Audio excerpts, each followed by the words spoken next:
comment allez-vous, adorateurs de films?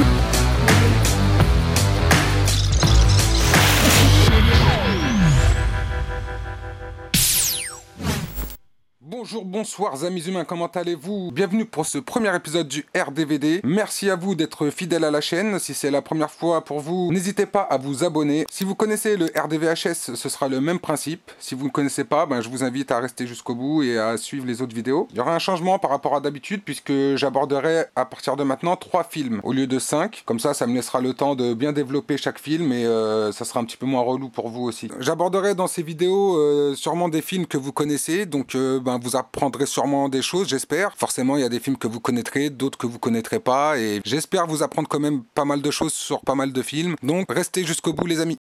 Donc, sans attendre, je vous présente 3 films piochés dans ma collection. Dépêchez-vous de vous abonner à ma chaîne. Comme ça, ce sera fait, les amis. Qui a dit qu'en France, on ne sait pas faire de science-fiction? De films fantastiques dignes de ce nom, Delicatessen est une très belle comédie horrifique.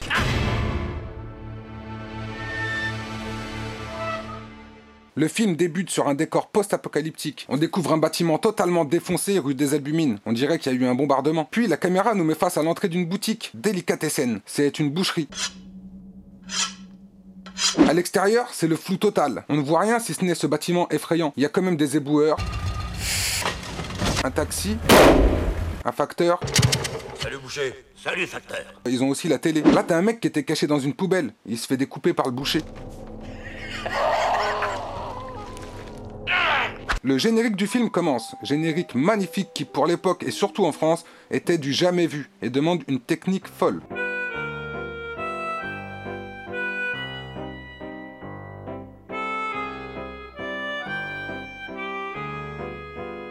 Le film reprend dans la boucherie de Clapet. Ouais, Clapet c'est le boucher. Là t'as les clients qui font la queue. Pour l'instant on les connaît pas mais ça viendra. Là un mec arrive en taxi. Enfin un taxi arrive avec un mec. Dans ce film, il n'y a pas d'oseille, c'est la hesse, on paye en troc. Le mec, il paye le taxi avec ses chaussures. Remarquez, là, avec vos chaussures, ça pourra faire l'affaire. Hein. Au début, il voulait lui donner des lentilles. Des lentilles? C'est tout ce qui me reste. Là, on apprend que le gars a vu une annonce et il vient pour travailler et pour avoir un toit sur la tête. Il vient pour l'annonce. Mais quelle annonce? On apprend aussi que c'est la merde en ville, mais on n'en saura pas plus. Ils savent pas se démerder là-bas, hein. On entre dans le bâtiment et le petit nouveau, en fait, c'est un clown. Et il fait des numéros aux gosses dans les escaliers. Là, t'as une femme qui arrive, c'est Julie, c'est la fille du boucher. On va commencer aussi à découvrir les habitants du bâtiment. On a Mademoiselle Plus, c'est la meuf du boucher. On a la famille Tapioca, c'est Marcel et sa femme Germaine. Ils ont 2 enfants et vivent avec la grand-mère. On a les frères Cube. Les frères Cube, ils fabriquent des boîtes à meux. On a la famille Interligator, Aurore et Georges. C'est une famille d'aristos dépressifs. Aurore, elle essaie de se suicider, mais elle n'y arrive jamais. On a aussi Monsieur Potin. Monsieur Potin, il vit à la cave et il élève des grenouilles et des escargots parce qu'il a faim, c'est la hesse. Chacun pour soi et Dieu pour tous.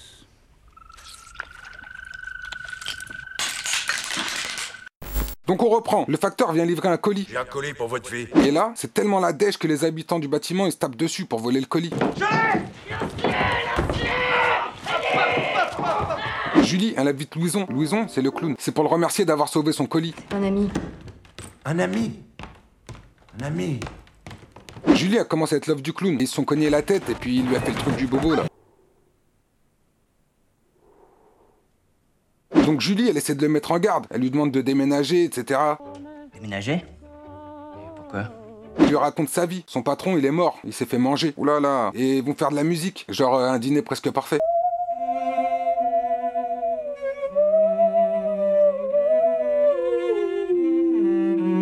Ensuite, Julie lui dit la vérité sur le bâtiment. Mais Louison, il s'est endormi à cause de la tisane. On apprend l'existence des troglodytes. C'est quoi les troglodytes? C'est des rebelles qui vivent dans les égouts, comme dans Demolition Man. Marcel, il rentre chez lui. C'est la hesse, il a pas de boulot. Toujours rien. Et ils vendent des détecteurs de conneries. Ça, c'est un détecteur de conneries. Le boucher, il en veut pas, mais Marcel, il lui doit des thunes. Alors le boucher, il lui demande sa belle-mère. Oh non, mais c'est ma belle-mère. Et il monte une opération commando avec des codes secrets. On apprend que c'est tellement la dèche et que les gens, ils ont tellement faim que le boucher tue des gens et il les revend dans sa boucherie. Tout le monde est au courant, mais ils acceptent. J'aurais aimé lui dire adieu. Ben, c'est justement ce qu'on va faire, allez. Julie, elle sait que son père le boucher veut découper Louison. Et elle va voir les troglodytes pour kidnapper Louison et elle les paye en maïs. Du maïs. Du maïs. Du maïs. Les troglodytes montent un plan pour pénétrer dans le bâtiment. Généreux, toi et moi. Là, t'as Julie qui leur envoie un message en mode Charles de Gaulle. Tigeur à feu doux. Gardez à l'étouffer 15 minutes environ. Je répète, 15 minutes. Le facteur, il les entend, le coquin. Le clown passe à la télé et il kiffe, il veut regarder ça avec Julie. Mais le boucher, il boycotte. Et là, on a une petite erreur du film, je sais pas si vous avez vu, mais Julie ne peut techniquement pas voir le reflet de son père dans la fenêtre, puisqu'il est juste au-dessus d'elle, en fait. Donc, ce sera le seul petit bémol du film. Le clown monte sur le toit pour régler l'antenne, et la bagarre commence. Attention! Le bâtiment va partir en couille dans une symphonie de coups de marteau et autres objets contendants.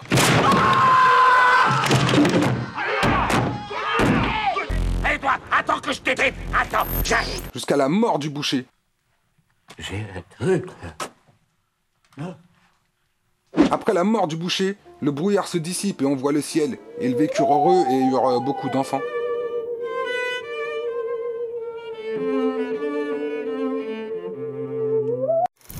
Voilà les amis, je vous ai donné les grandes lignes du film, mais je vous invite vraiment à le regarder pour voir ce que le cinéma français a fait de mieux. Le film est sorti en 1991, c'est le premier film de Jean-Jacques Genet et Marc Caro. Par la suite, ils réaliseront La Cité des Enfants Perdus. À la base, ils voulaient réaliser La Cité des Enfants Perdus, mais ça coûtait trop cher et comme Genet et Caro avaient réalisé que des courts-métrages, personne ne voulait miser sur eux. Ce sera Claudie Hossard qui acceptera de les produire, mais pour un autre film moins cher, Délicatessen. Tu comptais encore tes sous? Eh oui. Mais même pour ce film tarif réduit, personne ne veut investir sur ce film et Claudie Hossard produira le film par ses propres moyens, ce qui suffira à peine à financer la pré-production. Par manque d'argent, le tournage du film s'arrêtera pendant 1 an, le temps de trouver des fonds. Ce sera UGC qui reprendra le bébé et débloquera 18 millions de francs. Le tournage peut reprendre et il aura fallu 10 ans entre la rédaction du scénario et sa sortie sur grand écran. Vous n'avez pas des gosses à nourrir, vous. Donc c'est un film de Jean-Pierre Jeunet et Marc Caro. Jean-Pierre Jeunet, c'est le réalisateur d'Alien la Résurrection, Le fabuleux destin d'Amélie Poulain. Il a réalisé quelques clips, Tombé pour la France d'Étienne Dao et Hélène de Julien Clerc. Il se permet même le luxe de refuser le tournage d'Harry Potter 5 parce que pour lui, il serait pas libre de faire ce qu'il voulait dans le film. Il est aussi l'auteur de nombreuses publicités. Marc Caro fait un caméo dans le film, c'est un troglodyte. Alors nous avons un très bon casting pour ce film, les amis. Louison devait être joué par Christophe Salengro, le président de Groland, mais ce sera finalement Dominique Pinon qui sera retenu. Ça a l'air pour un coup de bol. Dominique Pinon, il a joué dans La Cité des Enfants Perdus, Le fabuleux destin d'Amélie Poulain, Les Profs, Dickeneck, très bon film. Nous avons aussi Marie-Laure Douniac. Marie-Laure Douniac, elle s'est concentrée dans les doublages de films. Elle a doublé Arwen dans Le Seigneur des Anneaux, Fran Beven dans Urgence, et c'était aussi la voix de Gabriel dans Xena la guerrière. J'ai cru que Craftstar voulait me conduire jusqu'au salut du monde, vers la paix et la lumière. Pour jouer le boucher, on choisit Jean Bouise, mais le pauvre est décédé entre-temps. Le rôle sera proposé à Michel Bouquet qui a refusé. Il doit s'en mordre les doigts. Ce sera donc Jean-Claude Dreyfus qui endossera le rôle du boucher cannibale. Ça, c'est le destin. Dreyfus, c'est le frère du professeur Strauss dans H. Si vous vous souvenez, il a fait les pubs pour Marie. C'est d'ailleurs en voyant ces pubs que Genet et Caro lui donnent le rôle. Nous avons Karine Viard. Karine Viard, elle a joué dans La Haine. C'était elle. Elle a joué dans Police. C'était Adélaïde de Montmirail dans Les Visiteurs, la Révolution. Nous avons aussi Tiki Olgado. Il a joué dans Les Ripoux, Une époque formidable, Gazon maudit, Le Spunz, dans Tais-toi. Il a toujours des rôles d'alcoolique. Nous avons Sylvie Laguna. Elle a joué dans Les Trois Frères, Rush Hour 3, Inception de Christopher Nolan. Nous avons Dominique Zardi. Il a joué au moins, je vous mens pas, dans 300 films. Nous avons Éric Averland. C'était lui, là, dans Les Visiteurs. Et nous avons aussi un autre acteur qui a joué dans Les Visiteurs, c'est lui. Nous avons Maurice Lamy. Maurice Lamy, si vous vous souvenez, il a joué dans la pub Orangina Sanguine, là. Nous avons aussi Dominique Bettenfeld. Alors, Dominique Bettenfeld, on en a parlé dans le dernier numéro du RDVHS, donc je vous conseille d'aller le voir. Ce film se passe dans un univers totalement loufoque, avec une image super bien travaillée. L'humour noir de certains dialogues est magique. Mais dis donc, connasse, tu te crois au safari? J'admets que votre père travaille de nuit, mais quand même! Contrôlez-vous, madame, elle est morte de sa belle mort. Voilà qui définit assez bien ce film. Des couleurs bien choisies, ainsi que des plans magnifiques, tantôt au ras du sol, tantôt des gros plans ou des plongées propres à Jean-Jacques Genet. Le film est une critique de la société dont les habitants du bâtiment sont les représentants, le boucher et le propriétaire qui tyrannisent la société. Salaud de riche, là. Ah, c'est toujours les mêmes qui s'en sortaient. Le film va triompher à la cérémonie des Césars en 1992 avec 4 récompenses. Pour la meilleure première œuvre, une pour le meilleur scénario original ou adaptation, une pour le meilleur décor et une pour le meilleur montage. Le César est attribué à Délicatessen, pour Jean-Pierre Jeunet et Marc Caro. Le film remportera le Gold Award du Festival international du film de Tokyo. Il recevra aussi 6 nominations au César et sortira dans 45 pays. Voilà, amis humains, c'est un très bon film que je vous conseille d'aller voir. Et si vous êtes abonné ou connaissez quelqu'un qui a un compte Netflix, il est sur Netflix, donc n'hésitez pas. Prochain film sélectionné pour vous, les amis, c'est un film magnifique malgré son titre, affreux, sale et méchant. Le film commence sur un plan séquence qui traverse une maison. On y découvre une famille entassée en pleine nuit. Tout le monde dort sauf lui. On se demande ce qu'il fait alors que tout le monde dort et il se retrouve nez à nez avec un fusil. Et on se demande qui c'est le mec qui est recouvert du drap, mais il le braque tranquille et puis il retourne se coucher. Donc le décor est planté, le film s'ouvre sur un bidonville. Là on a la petite Anna qui va chercher de l'eau. Parce que c'est la Hesse. Dans le quartier il y a des femmes à barbe. Regardez-moi cette tête. Mais elle a une fille, elle est super bonne et tout le monde la kiffe dans le quartier. Elle fait des photos de charme et sa mère elle est super fière, elle montre les photos à tout le monde. Dans le quartier, t'as des petits qui jouent avec des chèvres, t'as des chiens à 3 pattes. Les enfants sont enfermés toute la journée dans une cage à ciel ouvert.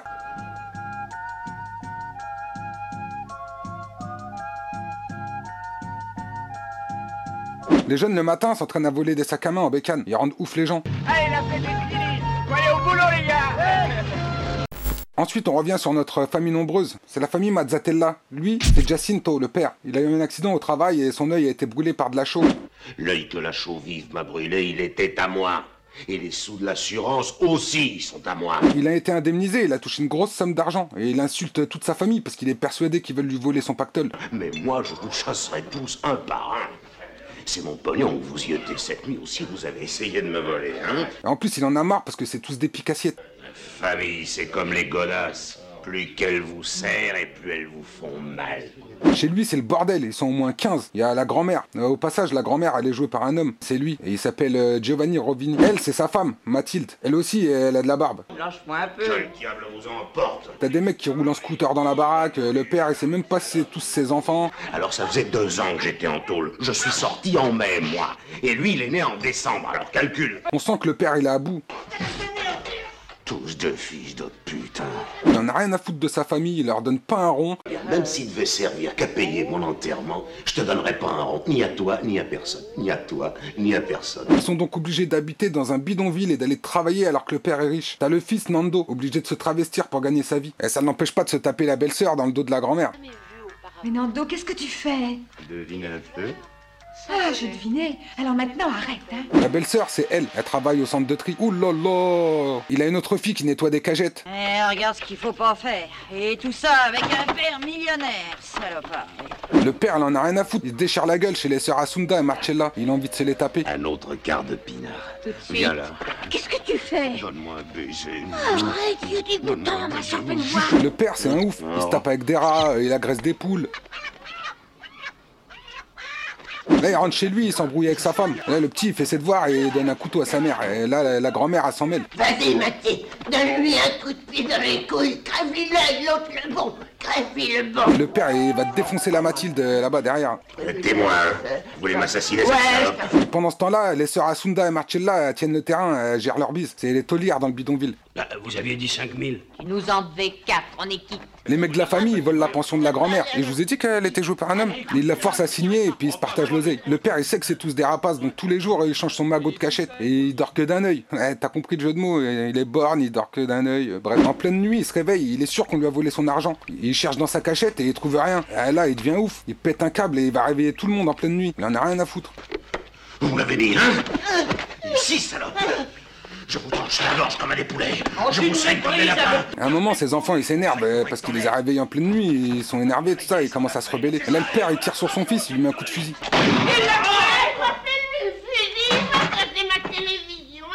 Le père obligé, il va au commissariat et il se fait auditionner par un flic avec une gueule bizarre. De toute façon, ils ont tous des gueules bizarres dans ce film. Le père, il se souvient qu'en fait, il avait changé de cachette son argent et il l'avait mis dans les toilettes.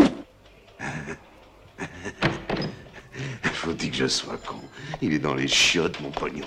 Donc là, il se dépêche de rentrer chez lui. Bah ouais, parce que les rapaces, ils sont déjà en train de retourner la maison pour trouver l'oseille du daron. Sous les poutres, en tout cas, il y a rien. Qu'est-ce que ça veut dire tout d'un coup, cette frénésie?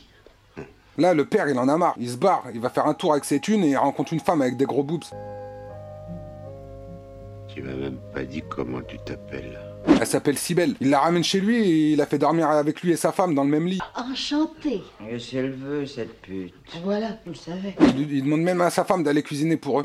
C'est le jour des tripes pour vous. Pour nous, tu feras un beau rôti de veau. Et là, il veut dépenser ses thunes avec Cybèle. Je t'achète tout, moi. Tout ton temps. La Mathilde, elle prend la rage. Quel affront, quelle honte, quelle humiliation. Elle va faire du vaudou chez l'autre femme à barbe. Si je pique dans les couilles, c'est toi qui es de la rue. Mais comme ça marche pas, elle passe aux choses sérieuses. Elle décide avec toute la famille de tuer le père en l'empoisonnant avec des spaghettis. On le supprime, c'est simple.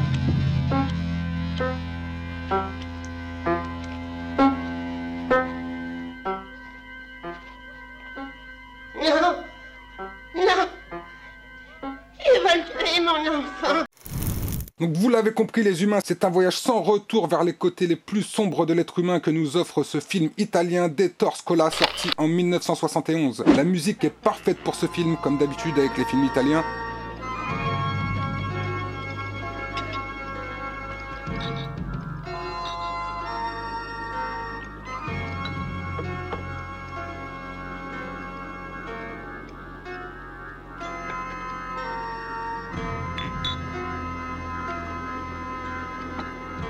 Dans un premier temps, Ettore Scola comptait faire un documentaire sur ces bidonvilles et leurs habitants qui ont véritablement occupé la banlieue de Rome jusqu'en 1977. Il décida plutôt d'aborder le sujet sous forme d'une fiction comédie, mais il s'est quand même amusé à glisser une équipe de journalistes faisant un documentaire des bidonvilles dans son film.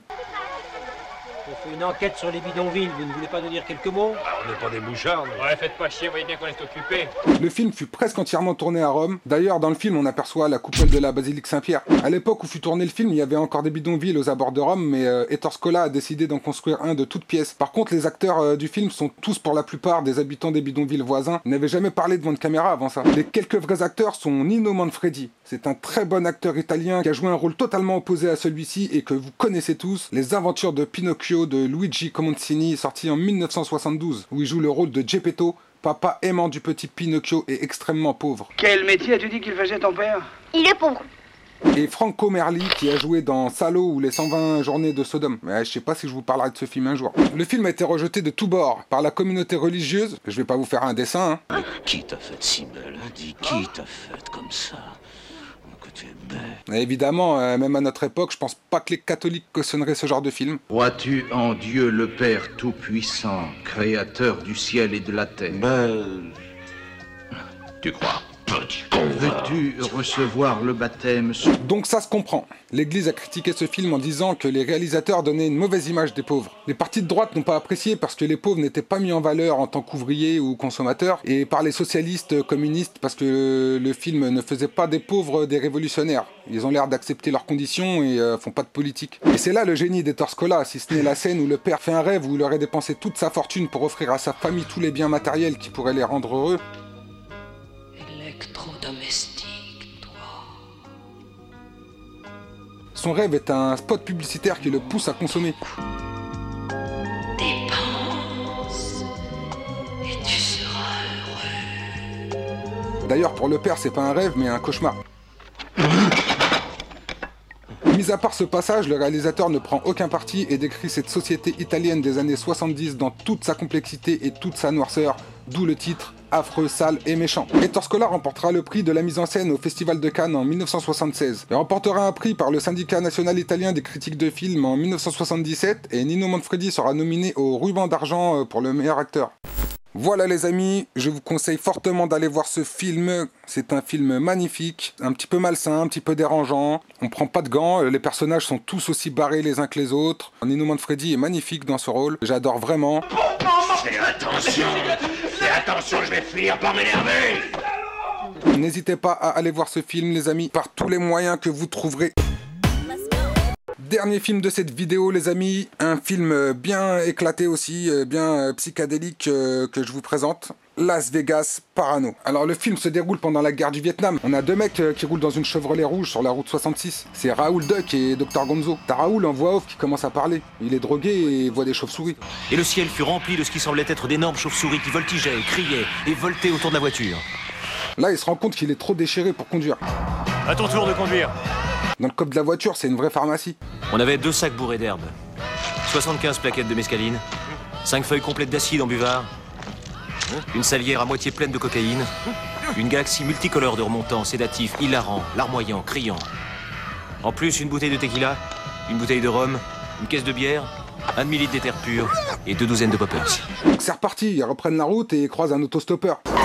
On est tes amis. Là, Raoul commence à délirer, il veut buter l'autostoppeur. Et il suffisait de lui trancher la tête et de l'enterrer quelque part.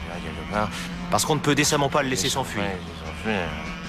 Là, t'as Raoul qui le rejoint à l'arrière et puis il raconte son histoire. On apprend que Raoul, il est journaliste et que Dr Gonzo, il est pas docteur mais avocat. Ah ouais. Raoul doit aller à Las Vegas pour couvrir un événement, un rallye dans le désert. Ils veulent que j'aille à Las Vegas tout de suite. Son avocat, il se chauffe et il organise le voyage. Ah, ça me pourrit le week-end. Pourquoi? Parce que naturellement, je vais devoir t'accompagner. Hein? Ils vont louer une voiture et ils prennent la route. Vous n'avez pas bu d'alcool, n'est-ce pas? Non, pas moi. Nous sommes des gens responsables. C'est excellent. D'un coup, Dr Gonzo, il se range sur le côté et il veut sa dose. Médicaments. Oui, médicaments. Médicaments? Ah oui, médicaments, oui. Oui, c'est juste. Il commence à faire des trucs de drogué et l'autostoppeur il panique et il se sauve. Foiré. Il va me manquer. Ils repartent, ils arrivent à Vegas, complètement défoncés. Ils se présentent à la réception de l'hôtel. Salut! Et comme leur chambre est pas prête, ils vont au bar. Et hop, si vous avez pas vu le faux raccord les amis, je vous remets en arrière. Voilà, le bout de sa cigarette cassée est tombé et là d'un coup quand il se retourne, on retrouve la cigarette cassée à sa bouche. Bon, c'était un petit faux raccord au passage, voilà, c'est toujours rigolo. Donc Raoul, il voit des lézards partout. Je me retrouvais en plein milieu d'une saloperie de zoo bourrée de reptiles. Et quelqu'un servait de l'alcool à ces abominations. Enfin, ils ont leur chambre et ils sont toujours torchés. Le photographe arrive, il vient mettre les choses au point parce que la course c'est demain matin. Raoul et Dr Gonzo, ils en ont rien à foutre. Le lendemain, Raoul va assister à la course. C'est dans le désert, donc il y a du sable partout. Raoul, il part encore dans un trip et il voit des soldats et tout, des militaires. Elle est où cette putain de course? J'en sais rien, vieux. On est juste de bons patriotes américains, comme vous. Et il se barre avant la fin de la course parce qu'il en a rien à foutre en fait. Je ne veux jamais plus te revoir. Il va rejoindre le Dr Gonzo et sort en ville se déchirer le crâne. Voyons qu'est-ce qui se passe. À un moment, ils prennent de l'éther. Où est l'éther? La mescaline ne me fait plus rien. Je vous raconte pas les dégâts. Ça rend le phénomène fascinant. Vous pouvez vraiment vous regarder avoir cet horrible comportement, mais vous ne pouvez rien contrôler. Ils vont retourner le casino, ils vont retourner l'hôtel. On vous paie pour baiser avec l'ours polaire? Quoi? Cet enfoiré! Tu conduis, hein? Tu conduis, hein?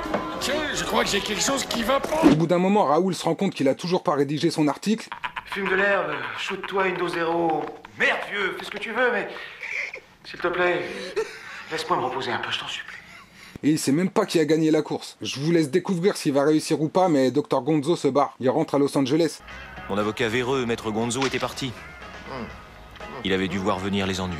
Raoul voit la note de l'hôtel et pète un câble parce qu'il a pas un rond. Notre note de room service oscillait entre 29 et 36 $ l'heure depuis 48 heures. Alors il se barre de l'hôtel sans payer. Sur la route, il se fait péter par un keuf. Il tombe sur l'autostoppeur du début.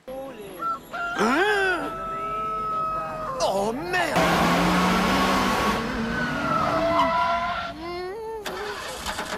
Et là, il se tape un trip et il va pour appeler son avocat. Le Dr Gonzo suit un peu. Le monsieur au volant, c'est mon avocat. Là, l'avocat, il lui dit qu'il doit retourner à Vegas dans un autre hôtel. Il l'a réservé et tout ça. J'ai loué une suite au Flamingo. Donc Raoul, il prend la route direction Vegas. Et il retrouve le Dr Gonzo en mode gourou avec une fille. Elle s'appelle Lucie. Elle vient du Montana.